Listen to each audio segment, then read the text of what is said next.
The sound of wood splintering echoed through the narrow hallway as Derek Harrison's shoulder crashed against the apartment door, his $2,000 suit jacket tearing at the seam, his face twisted in rage that had been building for 3 months of unanswered calls, blocked numbers, and returned letters marked "Return to sender" in handwriting he'd once kissed off her fingertips. Hi, my beautiful family. Welcome back to Linda's Stories. If grace carried you here today, like this video, if faith still lights your path through the storm, comment, "I'm with Linda." Now let's begin, because this story will shake you. The door gave way with a crack that made Derek stumble forward into the dim apartment. Rain from the Seattle afternoon dripping off his shoulders onto the worn hardwood floor, and that's when he saw her. Lisa Matthews sat on a threadbare couch the color of old moss, her dark brown skin glowing with exhaustion in the gray light filtering through water-streaked windows, her natural hair pulled back in a messy bun, wearing a milk-stained tank top he didn't recognize, and cradled against her chest were 2 tiny bodies, 2 impossibly small humans with wrinkled faces and downy black hair, their little mouths working at her breasts, while she stared at him with eyes that held no surprise, only a bone-deep weariness that made his anger falter like a candle flame in wind. "Get out," she said, her voice flat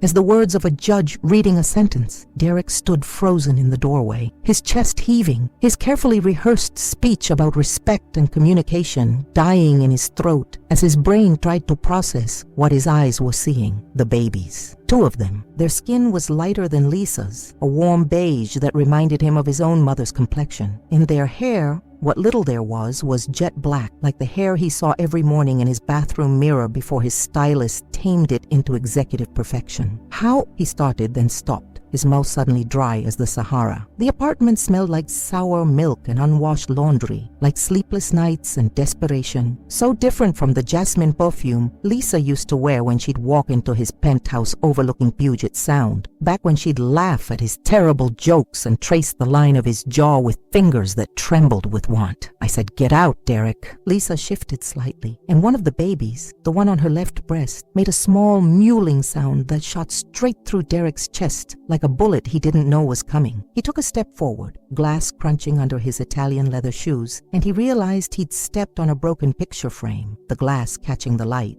And in the frame was a sonogram image, 2 small beans floating in darkness, and the date stamp in the corner read March 15th, 2025, which would have been about 7 months ago, which meant, "How old are they?" His voice came out rough, scraped raw. Lisa finally looked directly at him, and he saw something in her eyes he'd never seen before in the 2 years they'd dated, the 2 years before everything exploded that terrible night in June. It wasn't love, wasn't hate, was something colder and more permanent than either. It was doneness. 3 weeks, she said. "They're 3 weeks old. Ethan and Naomi. You want to do the math?" Derek's knees felt weak, and he reached out to steady himself against the wall, his palm leaving a smear of rainwater on the peeling paint. And yes, he could do the math, was already doing the math, counting backwards from 3 weeks, adding 40 weeks of pregnancy, landing somewhere around the middle of January when they'd last seen each other, that last night before the explosion, before he'd said things he'd spent every day since trying to forget. The rain hammered harder against the window, and somewhere in the apartment building, a baby was crying. Not these babies, but someone else's. And Derek thought about all the nights he'd lain awake in his penthouse, wondering where Lisa had gone after she'd walked out of his life without a word. No forwarding address, just a text message that said,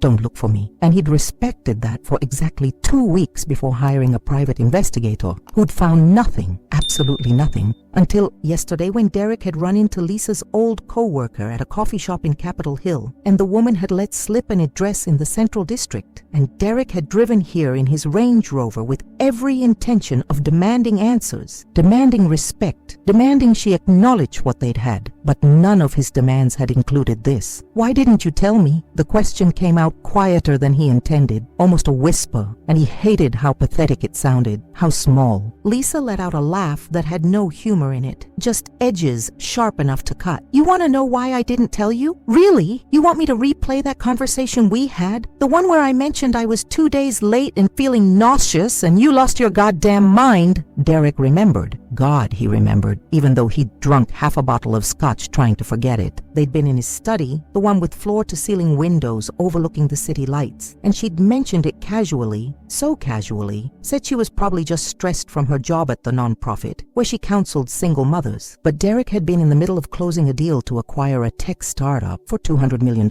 had been paranoid about everything, about people wanting pieces of him, wanting his money, wanting to trap him into something permanent, and he'd said, "I called you a gold digger," he said, the words tasting like ash. "I accused you of trying to trap me. I said you probably poked holes in the condoms." Bingo! Lisa adjusted the baby on her right breast, the one she'd called Naomi, and the little girl made a satisfied grunt that sounded so human, so real, that Derek felt something crack open in his chest. Except I wasn't even pregnant yet that night. I started my period the next day. But 2 weeks later, after you'd already destroyed everything, after I'd already moved out of your fancy tower and back to reality, I took a test because my period was late again. And surprise, surprise, I was pregnant. From that last night we had together. The makeup sex after the fight, remember? He remembered that too. Remembered it too well. The desperate way they'd come together on his kitchen counter, both of them crying, both of them trying to fix something that was already broken. And neither of them had thought about protection because they'd been using condoms all along, except that one time.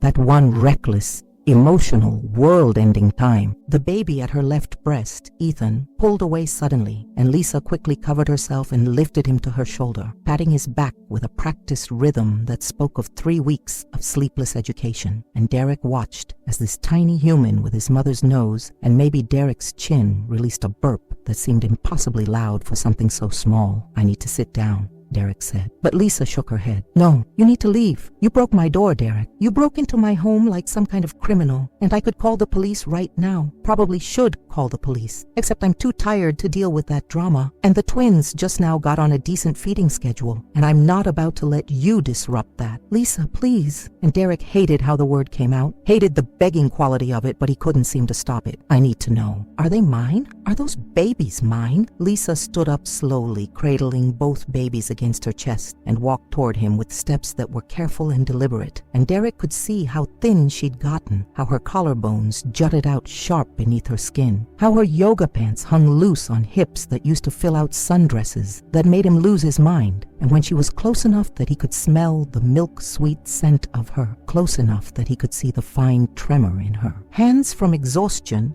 she looked him dead in the eye and said, "Get a paternity test if you want proof, but these are my babies, mine. I carried them while working 2 jobs because the nonprofit laid me off when I couldn't hide the pregnancy anymore. I pushed them out of my body in a hospital where I didn't know any of the doctors because I couldn't afford my regular OB/GYN. I've been feeding them from my body every 2 hours for 3 weeks while living on 4 hours of sleep and ramen noodles and the charity of my neighbor who brings me diapers she steals from her job at Costco. So yes, biologically, they're probably yours. But in every way that matters, Derek, in every single way that actually counts, they are mine, and you have no claim here." Derek felt like he'd been punched in the stomach by someone wearing brass knuckles, felt all the air leave his lungs in a rush that left him gasping, and he wanted to argue, wanted to throw his money at her, wanted to fix everything with his checkbook and his connections and his ability to make problems disappear. But he could see in her eyes that none of that would work here, that he'd forfeited his right to easy solutions the night he'd called her a gold digger and watched her walk out of his life with nothing but the clothes on her back and her dignity wrapped around her like armor. "I can help," he said weakly. "Let me help. Money, a better apartment, childcare, whatever you need." "What I need," Lisa said, her voice dropping to a whisper that somehow carried more weight than shouting, "is for you to leave. What I need is to never see your face again. What I need is to raise my children without them knowing their father is a man who thought so little of their mother that he accused her of the worst kind of manipulation, when all she did was love him with everything she had." She turned away from him then, walked back to the couch, and sat down, with the careful movements of someone whose body was still healing from trauma, and Derek stood there like an idiot, watching her arrange the babies on a pillow beside her, watching her pull a thin blanket over them, watching her be a mother to children who were maybe, probably, definitely his. The rain kept falling, steady as a heartbeat, and Derek realized he was crying, which was something he hadn't done since his own mother's funeral 15 years ago, and the tears felt hot against his cold cheeks, felt like they were burning tracks in his skin, and he wanted to say something profound, something that would change everything. But all that came out was, "I'm sorry." Lisa didn't respond, just kept her eyes on the babies, and Derek turned to leave, his feet crunching on the broken glass, his shoulder aching from breaking down the door, his whole body feeling like it weighed 1,000 pounds. And just as he reached the doorway, just as he was about to step out into the rain and disappear from her life forever, he heard her say, "They have your eyes, both of them, same gray-blue color, same long lashes. I see you every time I look at them and I hate it." Derek turned back and Lisa was still not looking at him, was staring down at the sleeping babies with an expression that mixed love and resentment in equal measure. And he understood suddenly that this wasn't about him being a good guy or a bad guy, wasn't about redemption or forgiveness, was about two tiny humans who existed because of one night of reckless passion and whose lives would be shaped by decisions made by adults who could barely stand to be in the same room. "I'll pay for the door," he said, which was possibly the stupidest thing he could have said, but it was all he had. "I don't want your money," Lisa said. But her voice was so tired, so completely exhausted, that Derek knew she was lying, knew she needed his money desperately, knew that pride was the only thing keeping her from falling apart completely. He pulled out his wallet, extracted every bill he had, which was probably close to $800, and set it on the small table by the door, next to a stack of unpaid bills he tried not to look at, and then he walked out into the rain without another word, leaving the door hanging open on broken hinges, letting the cold Seattle air rush into the apartment where his children,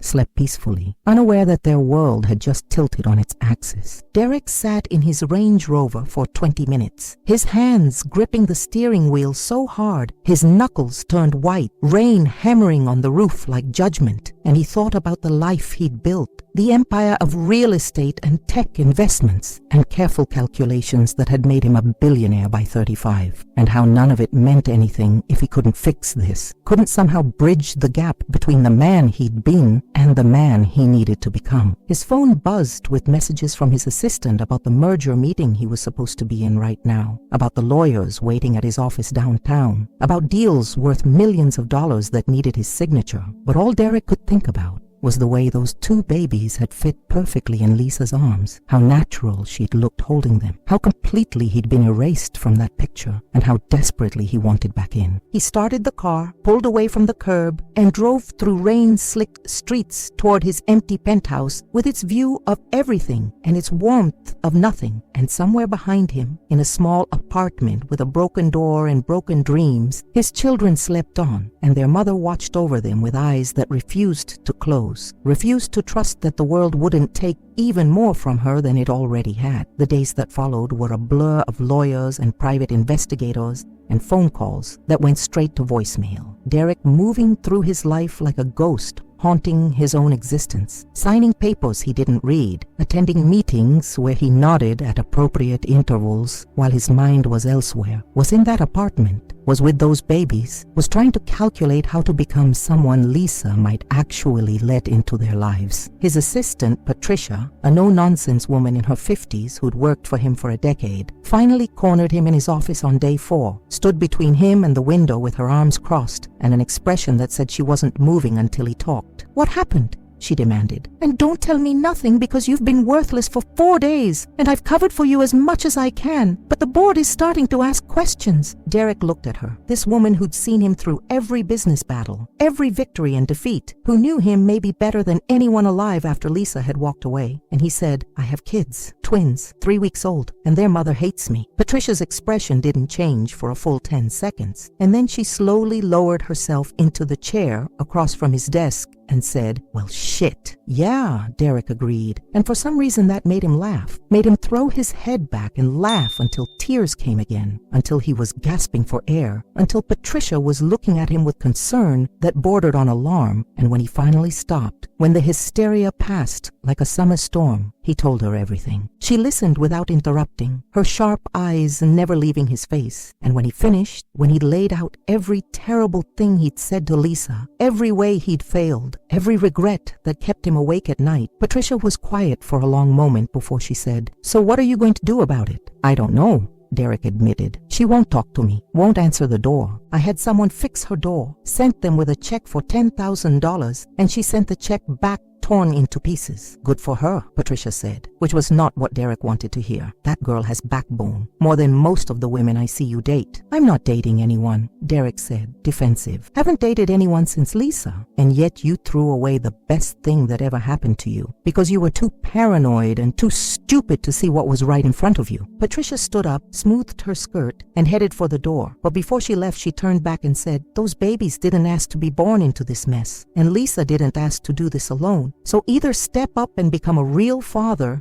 not just a checkbook, or stay away completely. Half-assing this will only make it worse. The door closed behind her, and Derek sat in his office with the city spread out before him like a kingdom he no longer cared about ruling. And he made a decision that terrified him more than any business deal he'd ever negotiated, more than any risk he'd ever taken with money or companies or his carefully constructed life. He was going to fix this, whatever it took, however long it took, even if Lisa never forgave him, even if she never loved him again, because those babies deserved a father who showed up. And Derek Harrison had spent his whole life showing up for things that mattered, and nothing had ever mattered more than this. 3 days later, Derek stood outside Lisa's apartment again, but this time he didn't break down the door, didn't come armed with anger and demands, came instead at 6 in the morning with arms full of groceries. Real groceries, not the cheap stuff. Organic vegetables and fresh fruit and good coffee and diapers in every size and formula, in case she needed to supplement. And he knocked gently, persistently, until finally the door opened a crack and Lisa's face appeared, looking even more exhausted than before, dark circles under her eyes like bruises. And she said, "Go away. I brought food," Derek said, "and diapers, and I fixed your door, you might have noticed. And I'm not here to argue or beg or ask for anything. I'm just here to help if you'll let me, as a friend, if nothing else." Lisa stared at him for a long moment, and Derek could hear crying from inside the apartment. Both babies screaming in harmony, and he saw the moment she broke, saw exhaustion win over pride, saw her shoulders slump in defeat, and she opened the door wider and said, "If you wake them up after I get them calm, I will murder you with my bare hands." "Understood," Derek said, and stepped into a disaster zone. The apartment looked like a tornado had hit it. Clothes everywhere, empty bottles on every surface, dishes piled in the sink, and the smell was intense, was dirty diapers and sour milk and unwashed human. And Derek didn't comment, didn't judge, just set the groceries on the counter and rolled up his sleeves. And Lisa watched him like he was a bomb that might explode at any moment, but she was too tired to tell him to leave. He washed dishes while she nursed the babies, one after another, her face blank with a kind of fatigue that goes beyond physical into something spiritual. And when the babies were fed and changed, when they were finally sleeping in a bassinet that looked like it came from a thrift store, Lisa collapsed on the couch and looked at him with eyes that held no hope, only resignation. "What do you want from me, Derek? To help," he said simply. "To be their father if you'll let me. To make up for being the worst kind of asshole. To prove I can be better than I was." "I don't need you to be better," Lisa said. "I need you to be reliable. Can you be reliable when it's 3 in the morning and they won't stop crying? Can you be reliable when you have a business meeting and one of them has a blowout that requires a bath and a change of clothes? Can you be reliable when being their father isn't convenient or photo ready or something you can brag about to your investors?" Derek sat down on the floor in front of her, his expensive pants soaking up whatever was spilled there. And he looked up at this woman he'd loved and destroyed, and he said, "I don't know. Honestly, I don't know if I can be what they need, but I want to try. Will you let me try?" Lisa closed her eyes, and 2 tears tracked down her cheeks. And when she opened them again, Derek saw something that might have been hope, might have been just more exhaustion.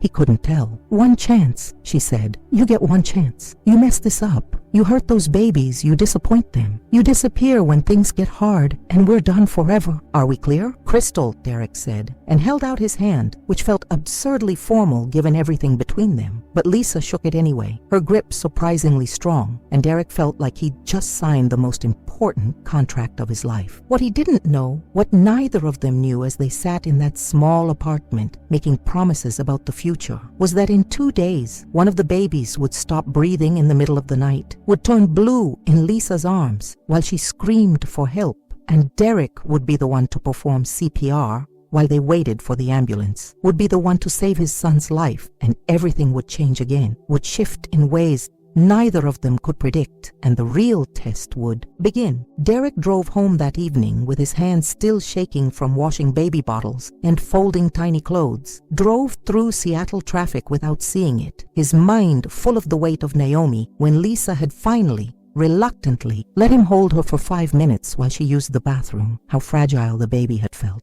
how terrifyingly small and breakable, and how looking into those gray-blue eyes that Patricia had said were his had made him understand, truly understand, that this wasn't about him and Lisa anymore, wasn't about their broken relationship or his wounded pride or her justified anger, was about two small humans who would grow up and judge him by his actions, not his intentions. And Derek Harrison, who had never failed at anything he'd set his mind to, could not, would not fail at this. His penthouse felt even emptier than usual when he walked in, the silence oppressive after the constant noise of Lisa's apartment, and Derek stood at his floor-to-ceiling windows, looking out at the city lights, and thought about how he'd spent years building an empire of glass and steel while missing out on everything real, everything that mattered. And he pulled out his phone and called Patricia even though it was late, even though he never called her after hours. "I need you to clear my schedule for the next month," he said when she answered. "Everything that's not absolutely critical, delegate it. Everything that is critical, move it. I need to learn how to be a father." Patricia was quiet for a moment, then said, "It's about damn time," and hung up. And Derek smiled despite everything, despite the fear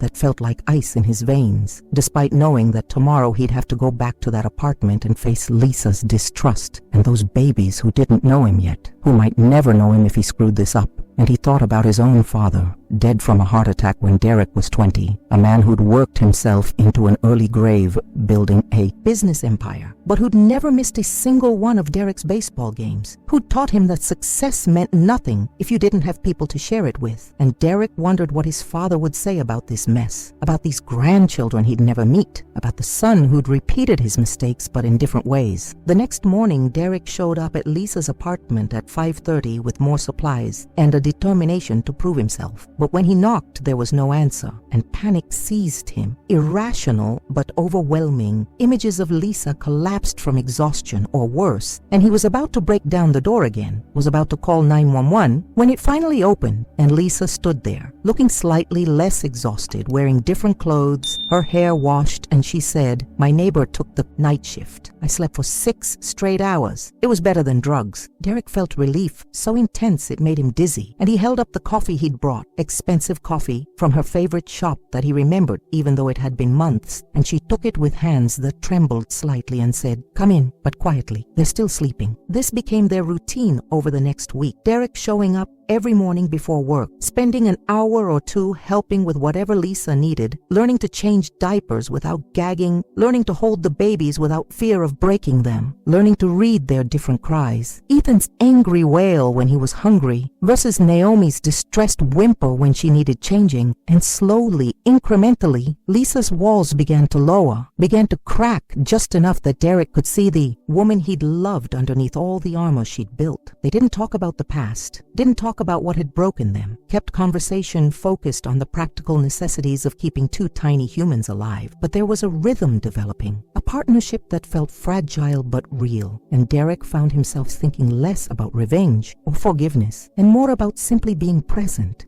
being useful, being the person these babies and their mother needed him to be. On day 8, Derek was sitting on Lisa's couch holding Naomi while Lisa nursed Ethan, the early morning light filtering through windows that Derek had cleaned the day before. And Lisa said quietly, "You're good at this, better than I expected." Derek looked down at Naomi's small face, her eyes closed in sleep, her tiny hand wrapped around his pinky finger with surprising strength. And he said, "I had a good teacher, my dad, before he died. He always said being a parent wasn't about being perfect, was about showing up even when it's hard." "Sounds like a wise man," Lisa said. And there was something in her voice, a softness Derek hadn't heard in months, and he looked up to find her watching him with an expression he couldn't quite read, something between grief and something that might have been, maybe, the beginning of forgiveness. That night, at 2:15 in the morning, Derek's phone rang with a video call, and he answered to see Lisa's face, stark terror in her eyes, and she was saying something, but he couldn't understand through her panic. And then he heard it, heard the scream that turned his blood to ice, and Lisa turned the phone and Derek saw Ethan in her arms, his little body limp, his face tinged with blue, and Lisa was crying, screaming, "He won't breathe, Derek, he won't breathe. I don't know what to do. The ambulance is coming, but I don't know what to do." "Put him on his back,"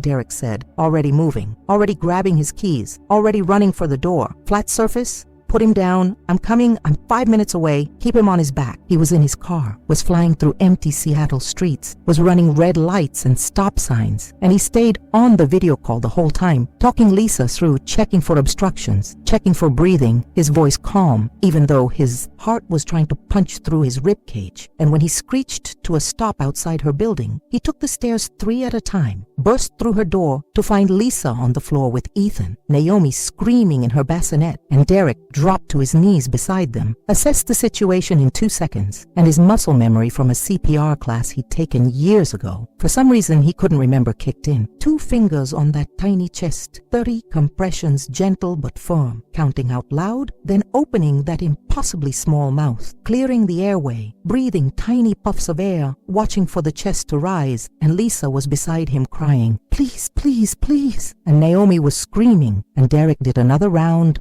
and another, and then Ethan coughed, sputtered, and drew in a breath that was the most beautiful sound Derek had ever heard, and the baby started crying, weak but alive, and Derek scooped him up as the sirens got louder outside, and he held his son, against his chest, and felt the heartbeat that he'd restarted, felt the tiny body that he'd saved, and Lisa was clinging to both of them, sobbing into Derek's shoulder, and when the paramedics burst through the door, they found the 3 of them like that, tangled together in a moment that would burn itself into Derek's memory forever. The hospital was a nightmare of fluorescent lights and worried doctors and tests that took hours, and Derek stood beside Lisa the whole time, held Naomi when Lisa couldn't, held Lisa when she broke down in the waiting room, held himself together through sheer force of will because someone needed to be strong, and Lisa had been strong alone for too long. The diagnosis came at dawn, as Seattle's sky turned from black to gray, the doctor explaining that Ethan had experienced a brew event, brief resolved unexplained event, not uncommon in newborns, possibly related to reflux or an immature nervous system. Scary as hell, but not necessarily dangerous long term, though they'd need to monitor him closely, maybe get a medical monitor for home, come back for follow-up appointments. Lisa absorbed this information with a face made of stone, nodded at appropriate times, asked clinical questions in a voice that didn't shake, but Derek saw her hands clenching and unclenching in her lap,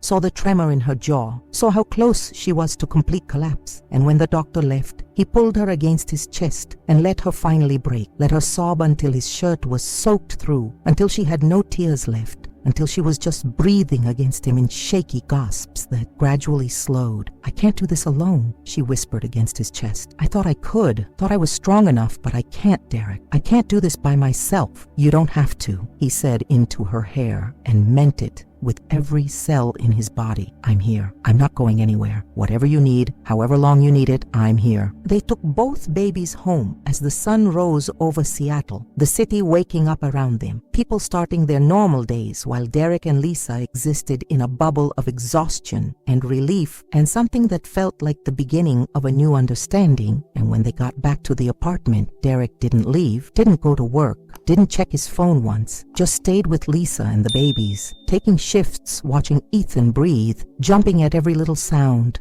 living on adrenaline and terror and coffee, until finally, 36 hours later, Lisa fell asleep, sitting up on the couch with Naomi in her arms, and Derek took the baby carefully, put both twins in their bassinet, and then collapsed beside Lisa, and she shifted in her sleep and curled against him, and Derek wrapped his arm around her without thinking, and that's how they woke up hours later, tangled together like they used to be, and for a moment, just a moment, everything felt like it might actually be okay.